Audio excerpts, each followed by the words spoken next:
8:30 পৌনে 9টা মতো বাজে। ছাদে এসেছি, গাছ ভর্তি ফুল ফুটেছে, গাছের থেকে ফুল তুলবো, পুজো দেবো তো তাই। এই যে আমি ছাদে এসেছি, মামসোনাও ছাদে চলে এসেছে। মামসোনাও এসে বদমাইশি করছে। আর এই যে এই ফুলটা প্রায় দিনই ফুটছে। আর একটা ফুল দেখাই, মানে এত সুন্দর কালারটা, কি বলো, মিষ্টি কালার, একদম হালকা গোলাপি। আর এই যে এটাকে কি গাছ বলে আমি জানি না, মামসোনার ড্যাডি নিয়ে এসছে, এটাতেও ফুল এসেছে পিঙ্ক কালার। কি ভালো লাগছে দেখতে, তাই না? আর এই যে নয়নতারা, এ তো সবসময় 12 মাসের ফুল ফোটে, দেখতে কি ভালো লাগে। সকালে টিফিন বানাতে বসে পড়েছি। আজকে সকালে টিফিন বানাচ্ছি ইডলি। ইডলি খেতে ভীষণই ভালো লাগে। আজকে ইডলিটা একটু অন্যরকম, ইনস্ট্যান্ট ইডলি বানাচ্ছি। অন্য সময় চালের ব্যাটার দিয়ে ইডলি বানাই, আজকে ইডলিটা বানাচ্ছি সুজি দিয়ে।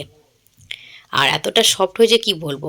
এইটুকুই বাকি রয়েছে, এটুকু হলেই সকালে টিফিন বানানোটা কমপ্লিট হয়ে যাবে।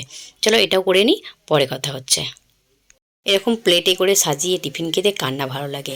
আমার তো ভীষণ ভালো লাগে। একদম সাজিয়ে গুছিয়ে পরিপাটি করে এই যে বসে পড়েছি। আর তার সাথে এই যে ইডলির সাথে খাবো বলে একটু চাটনিও বানিয়েছি। দক্ষিণ ভারতীয় এই চাটনিটা খেতে আমার ভীষণ ভালো লাগে।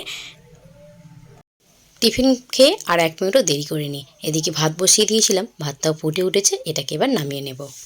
মামসোনা এতটাই বড় হয়ে গেছে, এখন নিজের ড্রেসটা নিজে নিজে খুলতে পারে। স্কুল থেকে এসে নিজে নিজে ড্রেস খুলে নেয়, আবার স্কুল যাওয়ার সময় নিজে নিজে ড্রেস পরে। যেদিন হাতে সময় থাকে সেদিন ও করে, আর যেদিন সময় থাকে না সেদিন আমি ওকে স্কুলের ড্রেসটা পরিয়ে দিই। এই যে স্কুল থেকে এসে ড্রেসটা খুলে নেয়। এদিকে রান্না বান্না সব কমপ্লিট। চলো কি কি রান্না করেছি দেখে নিই। ভাত বানিয়েছি, তার সাথে প্রথম পাতে খাওয়ার জন্য পটল ভাজা করেছি। আর সাথে বানিয়েছি ভীষণ একটা পছন্দের খাবার আমার, কাতলা মাছের মাথা দিয়ে বাঁধাকপির সবজি। শীতের সবজি শুরু হয়ে গেল, আর এই বছরে এই প্রথমবার বানালাম বাঁধাকপির সবজি। আর তার সাথে বানিয়েছি আলু দিয়ে কাতলা মাছের ঝোল।